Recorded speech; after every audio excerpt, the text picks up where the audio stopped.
dibagi dua, zohirun wa batinun. Ada rizki zohir, ada rizki batin. Rizki zohir pakaian, makanan, minuman, rizki zohir itu namanya.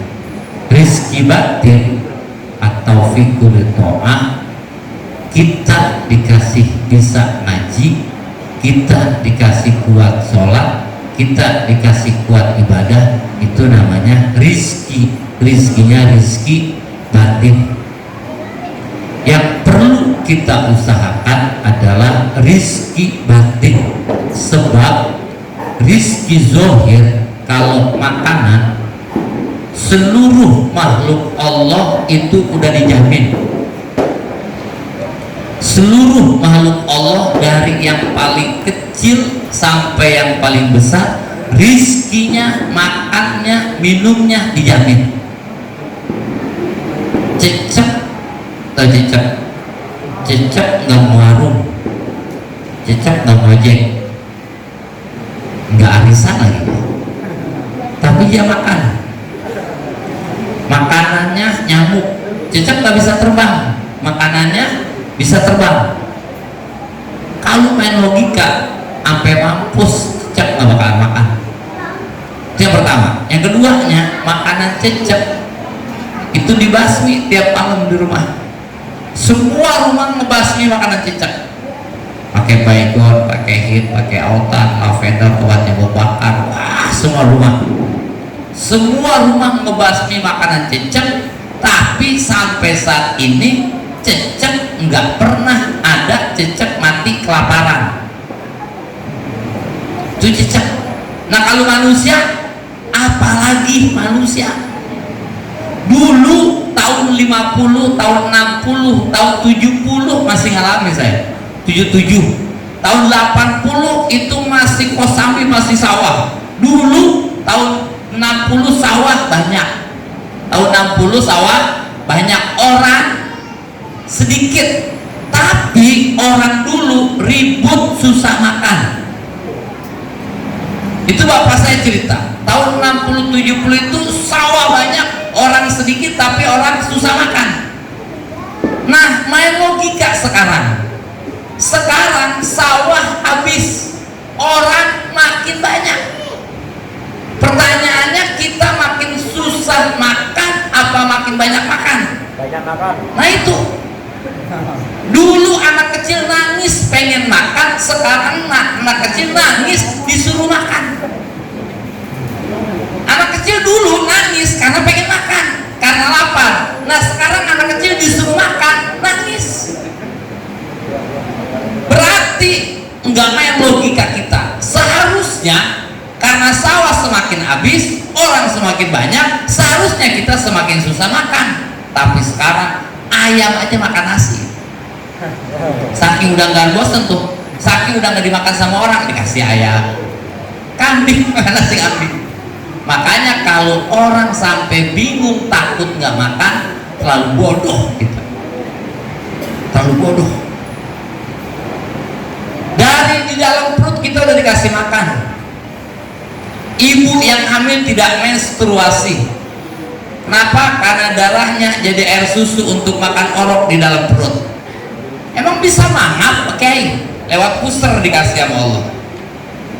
Orok itu dari air sperma berubah segumpal darah, berubah segumpal daging, terus keluar 3 kilo, keluar orok 4 kilo. Makan apa itu? Orok belum keluar, makanannya udah disiapin sama Allah. Orok belum keluar, makanannya udah disiapin. Kita belum keluar, makanan kita udah disiapin sama Allah. Gubrak ke alam dunia, tinggal menikmati apa yang ada. Anak kita sekolahnya jam 6:30, recehannya dari malam udah disiapin. Ya nggak? Ya nggak Bu? Sekolahnya 6:30, malam kita udah siapin recehnya. Buat yang SD, SMP, SMA, kuliah. Orang keluarnya umur 9 bulan, dari 8 bulan udah disiapin makanannya. Terus terus makan si orang, terus makan, terus 10 tahun, 20 tahun, 30 tahun sakit ya. Disuapin nasi keluar, diminumin air keluar, dibawa ke rumah sakit, rizki maksa masuk ke kita, diimpus ya. Rizki sampai maksa masuk ke kita, diimpus, begitu diimpus seger ya. Apa masih kurang makan? Apa masih kurang? Makanya jangan sampai, lihat hadis, burung pergi pagi pulang sore, pergi pagi teliknya kosong, pulang sore teliknya penuh. Enggak ada burung yang lembur pulang malam. Burung pergi pagi teliknya kosong, pulang sore hari teliknya penuh sama makanan. Enggak ada burung yang lembur sampai malam, enggak ada.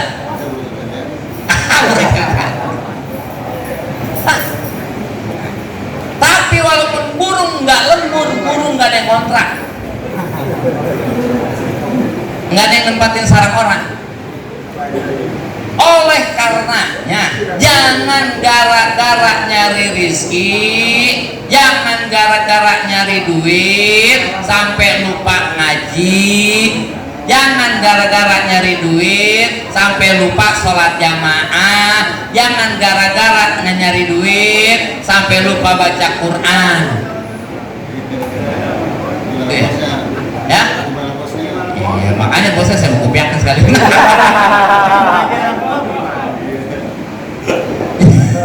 Ya, mumpung megang mic. Ya, namanya kita lagi nyiram, Kiai. Kita lagi nyiram kangkung, kata rumput. Lah emang apa kalau siram? Ya lu di situ. Iya, saya menyiram kangkung karena ada rumput yang ikut kesiram. Saya menyiram jamaah, bosnya ada, ya udah kena. Bosnya kena airnya. Saya nggak nyiram bos, enggak. Jangan sampai gara-gara kerja lupa sholat jamaah, jangan sampai gara-gara kerja lupa ngaji, jangan sampai gara-gara kerja lupa baca Quran. Apa kata ulama? Kalau udah begitu, istihaduka fima duminalaka, sungguh-sungguh nyari duit, watak siruka fima tuliba minka, lupa sama ibadah, dalilun alantimasi basiroti minka, itu tanda hatinya buta. Kalau hatinya buta, ke masjid keder mulu, nggak sampai ke masjid. Masjid Al-Wahab gede banget nih ya, dilewatin doang. Masjid apa itu namanya? Al-Wahab kan ya? Iya, Masjid Al-Wahab gede banget, lewatin doang. Pergi ngelewatin masjid, pulang ngelewatin masjid, tapi nggak pernah ke masjid. Nggak tahu dia ada masjid di situ. Nggak kelihatan. Kok bisa? Buta mata hatinya. Kan matanya melotot. Ya kalau mata hati buta, gimana mau kelihatan? Kok bisa? Contoh, si A naik kuda, kudanya liar, yang naik buta. Yang kedua naik kuda, kudanya buta, yang naiknya liar. Oke, lagi ada dua orang naik kuda. Yang pertama naik kuda, kudanya liar, yang naik buta. Kalau yang kedua kudanya buta, yang naik liar. Mendingan mana? Sebenarnya nggak ada yang mendingan, di parah dua-duanya. Tapi kalau bicara mendingan, lebih baik kudanya buta, yang penting yang naiknya liar. Sebab kuda dikendalikan sama yang naik. Berapa banyak orang matanya buta, tapi karena hatinya liar, hafal sama Quran. Kok bisa hafal sama Qurannya? Kan matanya buta, hatinya liar. Berapa banyak orang tua buta ke masjid sampai? Kok bisa sampai ya? Kan matanya buta, hatinya liar. Tapi kalau yang ini naik kuda, kudanya lihat, yang naik buta. Kuda mau ke kanan ditarik ke kiri, kuda mau ke kiri ditarik ke kanan. Kata kuda, mau ke mana? Naik naik mobil lampunya halogen terang semuanya, tapi sopirnya buta. Aduh, parah ini. Nah ini berapa banyak orang matanya melotot, tapi karena hatinya buta, boro-boro dia hafal Quran, baca Quran aja males, baca Quran aja nggak bisa. Kenapa bisa seperti itu? Karena hatinya buta. Kenapa hatinya buta? Terlalu serius nyari duit, lupa sama ngaji. Serah, saya mah bilang doang. Saya habis ngomel saya pulang. Saya habis ngomel saya pulang. Ya tanggung jawab bos itu mah. Aduh Pak Ustadz, saya ngaji ntar kalau ngaji ribet. Saya bukan kiai, ngaji bukan buat kiai. Saya ngaji ntar jadi ustadz, ngaji bukan jadi ustadz. Ngaji mah biar tahu jalur, biar tahu garis. Pernah pulang kampung nggak mas? Ada yang pulang kampung lewat Alas Roban nggak? Ada ya? Di Alas Roban jalannya naik, wah gitu ya. Turun katanya sih belum pernah sih. Iya. Katanya. Wah naik turun. Kita lewat Alas Roban jam 1 malam. Jam 1 malam lewat Alas Roban. Tapi di Alas Roban ada garis putih, ada marka jalan. Ya. Tapi di Alas Roban ada marka jalan, ada garis putih.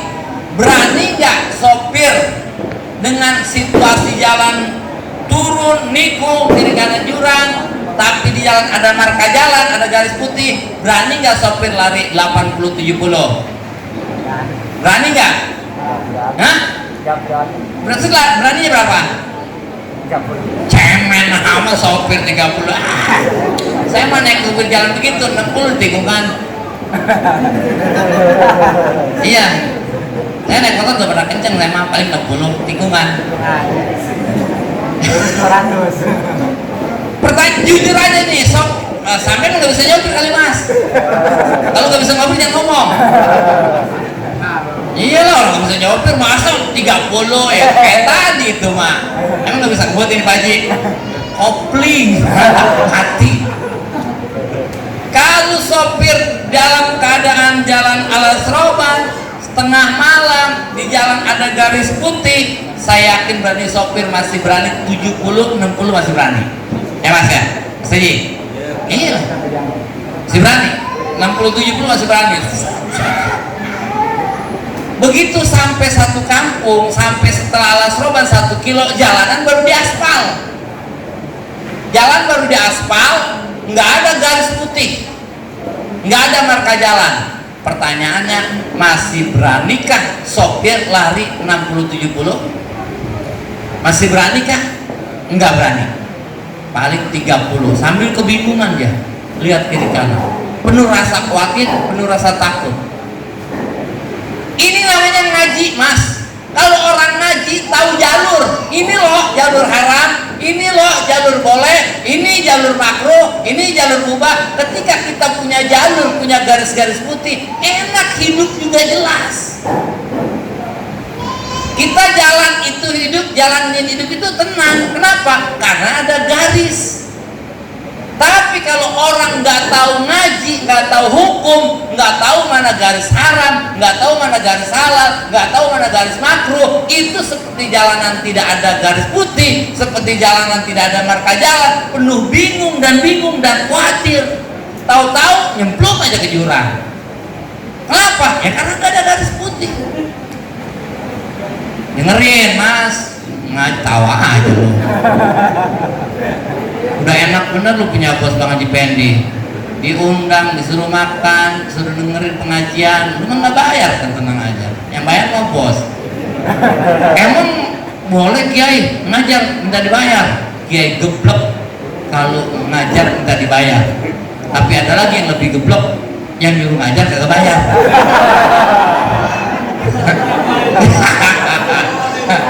Enggak, saya masih bilang doang.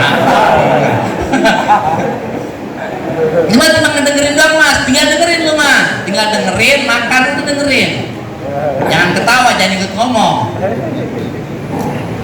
dengerin, ngerti syukur kagak ilokan. Terus saya mencoba megang mic sih, ngomel yang ngomel. Terus ngomel saya pulang. Ngaji bukan pengen supaya jadi kiai, ngaji bukan supaya jadi ustad, ngaji bukan supaya ntar jadi orang benar. Enggak, ngaji itu biar kita tahu mana garis halal, mana garis haram, mana garis makruh, mana garis mubah. Ketika kita tahu pada garis-garisnya, enak jalanin hidup. Karena kita harus sadar hidup itu adalah satu perjalanan dari semenjak balik menuju ke akhirat, menuju kematian. Itu kematian adalah pos terakhir, tujuan terakhir kita. Kalau orang cita-cita pengen jadi bos, banyak yang nggak berhasil. Cita-cita pengen jadi insinyur, banyak yang nggak berhasil. Cita-cita pengen jadi menteri, banyak yang nggak berhasil. Tapi kalau orang punya cita-cita pengen mati, pasti mati. Cuma pertanyaannya adalah harus seperti apa kita mati? Mas, tahu nggak pesawat?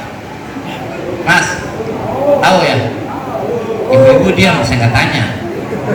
Emang ibu sekarang comel-comel mau ditanya lagi yang nyawa. Mas tahu nggak pesawat? Tahu ya?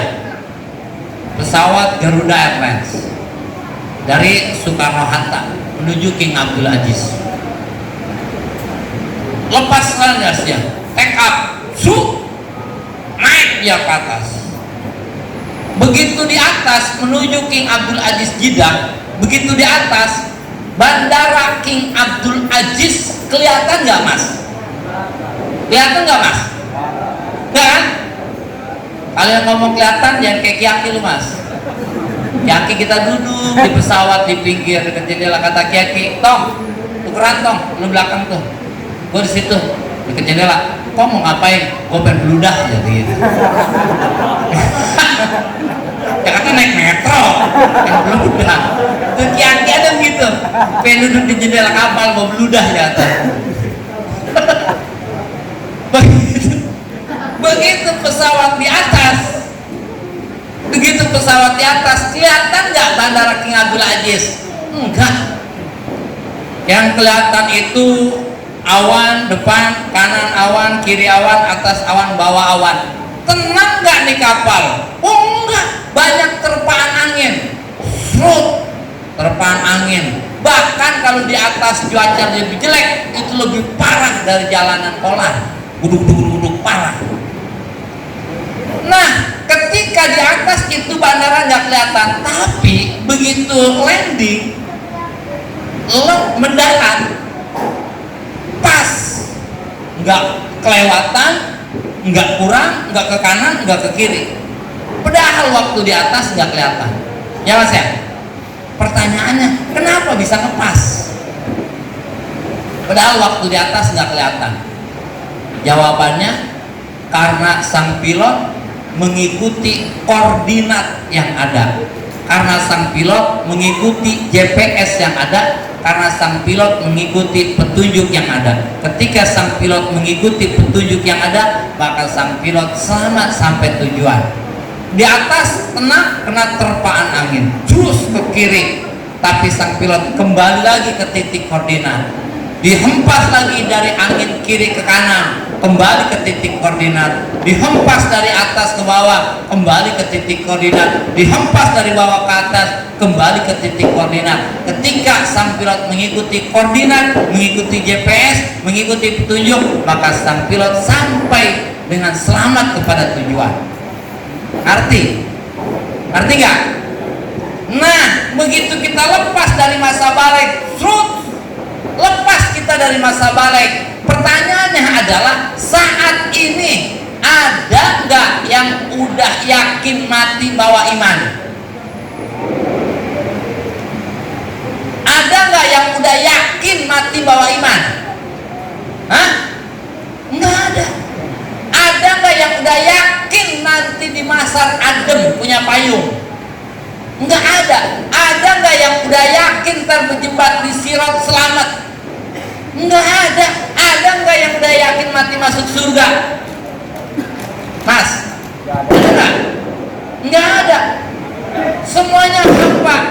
Tapi insya Allah apa yang kita inginkan sesuai dengan keinginan kita. Dalam arti ketika kita mati kita bawa iman, lewat di atas sirat dengan selamat dan mati masuk ke dalam surga dengan satu syarat.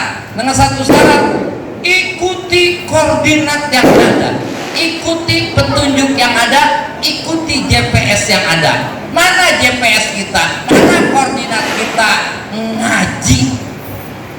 Ngaji Quran GPS. Quran diterjemahkan oleh hadis, hadis diterjemahkan oleh isma, isma diterjemahkan oleh qiyas. Maka koordinat kita adalah ngaji. Insya Allah kalau orang ngaji namanya punya titik koordinat, punya GPS yang bisa menyampaikan dia kepada tujuan terakhir, yaitu mati. Ngerti ya? Ngerti ya? Nggak ngerti ya syukur. Tahu diem aja, tahu ngerti apa nggak ngerti? Saya bingung jadinya. Jadi jangan gagal ngerti. Pakai ilmu ayam mas. Kata kayak musim tadi ilmu ayam ya. Pakai ilmu ayam. Apa ilmu ayam? Ilmu ayam maghrib yang punya kandang masuk kandang, yang nggak punya kandang naik genteng, yang nggak punya genteng naik kubunan. Maghrib jam 8, jam 9 ayam mau ada lenong, mau ada orkes, dia nggak nonton, tidur aja. Ayam dipakai ilmu ayam. Jam 3 bangun ayam, kukuruyuk bangun jam 3. Jam 5 turun kandang ayam nyari makan. Jam 6 teliknya udah penuh sama makanan. Yang punya anak ceker-ceker jangan makan ya, gerok anaknya digerokin. Ayam pakai ilmunya. Jam 7 ayam udah 5 kali kawin. Yang kawinnya itu ayam. Orang baru pengen selamat pakai ilmu ayam maghrib masuk ngaji. Yang nggak punya, yang punya rumah masuk rumah. Yang nggak punya rumah punya kontrakan masuk kontrakan. Yang nggak punya kontrakan adanya mes masuk ke mes. Jangan ngayap. Kalau orang dulu bilang kalau maghrib keluar bawa kolong kopek. Orang sekarang maghrib perempuan pada keluar, nggak takut kolong kopek dia? Enggak, karena emang dia kolong kopeknya. Gimana bisa takut? Orang-orang maghrib masuk dia keluar, kolong kopek namanya. Jam 8, jam 9 nggak nonton, ada orkes, ada dangdut juga. Jam 3 bangun, jam 3 bangun. Jam 5 habis subuh, fantasiru fil ardh wabtaghu min fadlillah. Nyebar ke muka bumi cari karunia Allah, kerja, usaha. Jam 7 pulang ke rumah bini. Itu pakai ilmu ayam. Itu cakepnya ayam, tapi ayam ada jeleknya. Selagi ayam masih hidup, jangan pernah jangan pernah berharap ayam bisa masuk masjid. Selagi masih hidup, jangan pernah berharap ayam bisa masuk majelis taklim. Dia baru nyampe gerbang aja dibantul sama kita, diserampang, hubrang. Kapan ayam bisa masuk masjid? Ntar kalau udah mati dipotong 4, dimasukin ke besek, baru masuk masjid. Artinya jadi orang yang pengen kayak ayam, hidup nggak mau ke masjid, tapi mati pengen disolatin di masjid. Itu namanya ayam. Ayam ya, yang jadi ayam. Tapi yang paling geblek juga ayam. Yang paling geblek ayam nggak tahu sama telurnya. Telurnya diambil diganti telur bebek, ya keremin. Telur sendiri diambil diganti telur bebek, ya keremin. Itu ayam nggak tahu telur sendiri. Orang jangan sampai nggak tahu anak sendiri, ya. Jangan sampai nggak tahu anak jam 12 malam belum pulang, nggak tahu pun. Jangan sampai kayak ayam. Makanya hidup itu bukan cuma di dunia. Di dunia cuma sementara doang. Sesusah-susahnya di dunia masih bisa makan, masih bisa merokok. Sesusah-susahnya di dunia orang masih punya motor. Orang sekarang ngomong susah, sayur asem nginep di rumahnya 2 malam. Orang sekarang ngomong susah, sambal nginep 2 malam. Orang sekarang ngomong susah, ikan teri sama sayur tempe, nginep sehari semalam di rumahnya. Orang sekarang ngomong susah, motornya punya. Orang sekarang ngomong susah, tidur di spring bed. Orang sekarang ngomong susah, handphonenya paketnya pun sama pulsa. Nah, itu orang sekarang ngomong susah nggak pantas. Tapi kalau di akhirat, Mas, susah. Ya susah beneran. Kalau di akhirat udah susah, ya benar-benar susah. Dua, kalau di dunia kita susah, saking susahnya mati kita, beres hidup. Orang nggak makan-makan, mati, beres sudah. Kalau udah mati udah nggak ngerasain susah. Di mana ada orang mati masih susah begini aja? Nggak ada. Kalau orang mati begini aja, saya orang mati susah amat itu ya? Nggak ada. Kalau udah mati selesai, udah nggak ngalamin susah. Utangnya banyak, kalau udah mati udah nggak mikirin utang, yang mikirin keluarganya. Banyak kerjaan kalau udah mati udah nggak susah. Tapi di akhirat, Mas, di akhirat kalau udah susah nggak mati-mati, nggak mati-mati. Kalau udah mati mah enak, nggak mati. Ada ular sujaul akro, tukang makanin orang kagak sholat, peluk dimakan, diberakin, hancur, dibikin lagi, caplok lagi, telan lagi, berakin lagi, hancur, bikin lagi, begitu aja. Tak kalau dia lapar, makan pohon zakkum, batangnya berduri, daunnya berduri, buahnya berduri. Begitu dia makan tuh malin neraka, bus habis isi perutnya. Tuh di akhirat mah kalau kita susah emang benar-benar susah, nggak bisa ngasoh. Dan yang keduanya kagak ada matinya, itu yang kita pikirin. Di dunia mah biar kata kita susah juga masih bisa ngerokok, masih bisa ngopi. Di dunia mah biar kata susah juga udah ada matinya. Kalau udah mati habis udah nggak ada orang mati susah. Orang kaya kuburannya segitu, orang susah kuburannya segitu. Kalau orang susah mah kuburannya selantai, orang kaya mah 3 lantai. Tapi di akhirat yang kita pikirin, di akhirat yang kita pikirin. Makanya kita ngaji, kita sholat. Siapa master yang mau nemenin kita di kuburan kalau bukan ngaji kita? Istri saya Pak Ustaz, bohong aja bini mau nemenin di kuburan. Walaupun istrinya ngomong, Mas, kalau sampean mati, aku rek melu mati aja. Horoh, bohong. Apalagi laki ngomong begitu, iya, udah horoh banget udah. Apalagi anak laki ngomong begitu, baik. Kalau sampean mati, ya wis aku ikhlas, aku redo, aku melu mati. Wah, udah ngawang, bohong banget udah. Udah gombal banget udah. Anak laki perempuan aja ngomong gitu, bohong. Apalagi laki begitu mati istrinya, oh saya injek paling kencang. Ya baru bulan rapi, bininya masih ngap-ngapan aja udah nanyain janda. Bohong, siapa yang mau nemenin di kuburan kalau bukan nih? Kita waktu pertama ke Jakarta, betah nggak Mas? Mas, waktu pertama kali ke Jakarta, betah nggak di Jakarta? Enggak ada kan? Betah nggak? Enggak kan? Hah? Betah? Bohong lu Mas lo. Jangan, gua nggak percaya gua. Nggak percaya. Kalau lu baru nyampe ke Jakarta langsung betah, gua nggak percaya. Enggak bakalan percaya. Iya betah kan, betahnya bukan masalah montar apa kagak. Pertanyaan gua, lu betah nggak baru nyampe Jakarta? Enggak kan? Ya jujur jadi orang. Gua lagi megang mic nih. Apa sih? Pas Pak Sandi. Aduh. Iya, saya menjaga rawit. Kadang-kadang titik sandora, letik-letik ada suara. Di Jakarta banyak teman, di Jakarta punya bos, Bang Pendi, tetep lu kagak betah.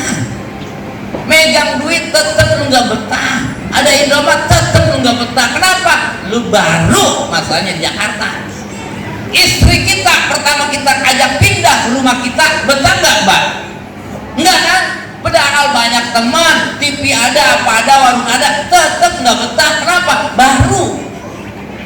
Apalagi ntar lu baru pindah ke kuburan, nggak ada TV, nggak ada Indomaret, nggak ada tukang paket. Coba lu pikirin tuh, baru pindah ke kuburan, siapa yang mau nemenin lu? Kalau bukan ngaji, kalau bukan sholat, kalau bukan puasa. Iki apa malaikat? Iya. Kok terang bener?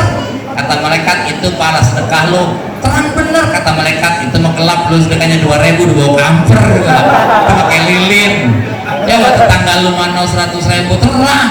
Oh, nyesel. Aduh coba, aduh saya besar sedekahnya, terang kali. Nah itu seorang malaikat.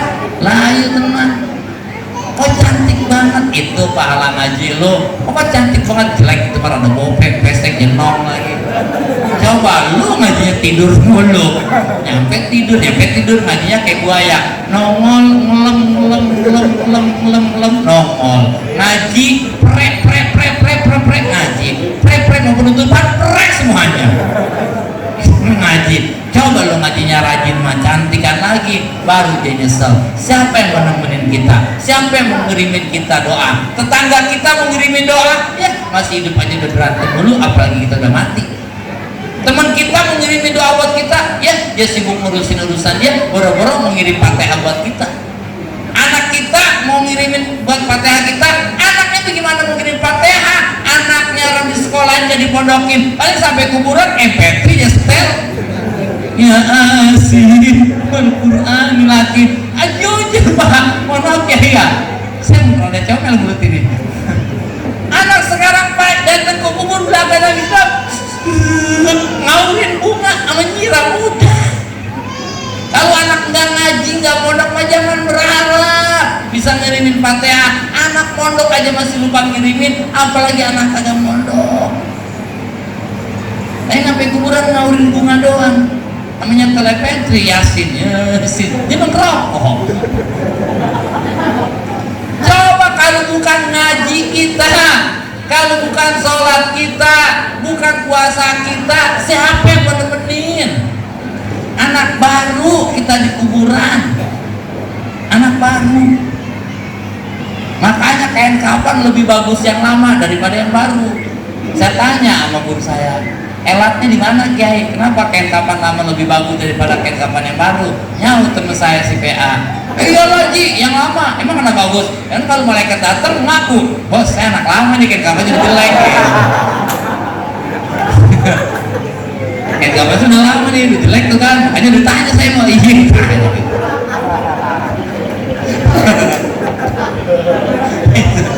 Makanya udah lama. Ini kita pikir. Kalau bicara dunia mah nggak ada cukupnya.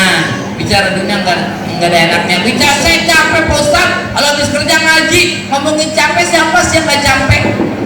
Yang kerja capek sama kerjanya, yang nganggur capek sama nganggurnya. Capeknya nganggur mas, nggak ada liburnya. Kalau yang kerja mah ada liburnya. Senin kerja, Minggu libur. Coba yang nganggur, Senin nganggur, Selasa nganggur, Minggu orang-orang libur, dia masih nganggur. Gimana nggak capek? Ngomongin capek semuanya capek, ngomongin nggak sempet semuanya nggak sempet. Sholat yang penting sholat, jangan sampai ketinggalan. Syukur-syukur ditambahin ngaji, sebab iman yang ada di kita udah ditaruh sama Allah, kudu dipupuk. Setelah dipupuk disiram supaya itu iman bagus, nanti berbuah dan menghasilkan. Iman yang ada di dalam diri kita kudu disiram. Dengan apa nyiramnya? Dengan ngaji, dengan ngaji sama guru-guru. Jangan ngaji di YouTube, jangan ngaji di Google, nggak jelas itu mah. Ngajinya sama guru-guru kita, supaya iman kita ntar disubur, namanya disiram. Iman kita kudu dipupuk. Pakai apa mupuknya? Pakai zikir habis sholat, baca tuh doa-doa habis sholat. Jangan habis sholat Allahumma lantas jalan, jangan ditanam doang tuh pun. Percuma kita ditanam iman kita nih, biji iman udah ada tapi nggak pernah kita siram, nggak pernah kita pupuk, takutnya mati doang. Berapa banyak orang imannya aja jual karena keimanannya tidak pernah dipupuk, keimanannya tidak pernah disiram. Maka bersyukur kita punya orang tua Bang Haji Effendi, dibikinin pengajian, dibikinin musola, lu kan tinggal sholat doang, nggak mikirin ngebangun. Enak. Makanya bersyukur banyak guru kita di sini, banyak tempat-tempat ngaji di sini. Syukur masih tinggal daerah sini masih banyak pengajian. Coba yang tinggal di daerah kota mau nyari pengajian susah. Mumpung ada yang ngajak, mumpung ada tempat tempat ibadah buat nemenin kita di kuburan. Kalau kita hidup banyak duit, punya mobil 5, nggak ngikut dikuburin. Sebab kalau mobil 5 ngikut dikuburin, yang dari kuburan kubur mampus. 5 dikuburin. Apalagi punya kontrakan 20 pintu, nggak ngikut dikuburin. Belum gari, nggak ada yang mau kalau ngikut nguburin kontrakan 20 pintu. Yang ngikut dikuburin sama kita, sholat kita, haji kita, ibadah kita. Mumpung ada yang memfasilitasi, difasilitasi dengan musola, difasilitasi dengan guru ngaji, itu merupakan keuntungan buat kita. Ada Allah yang kemasmain. Wassalamualaikum warahmatullahi wabarakatuh. Waalaikumsalam warahmatullahi wabarakatuh.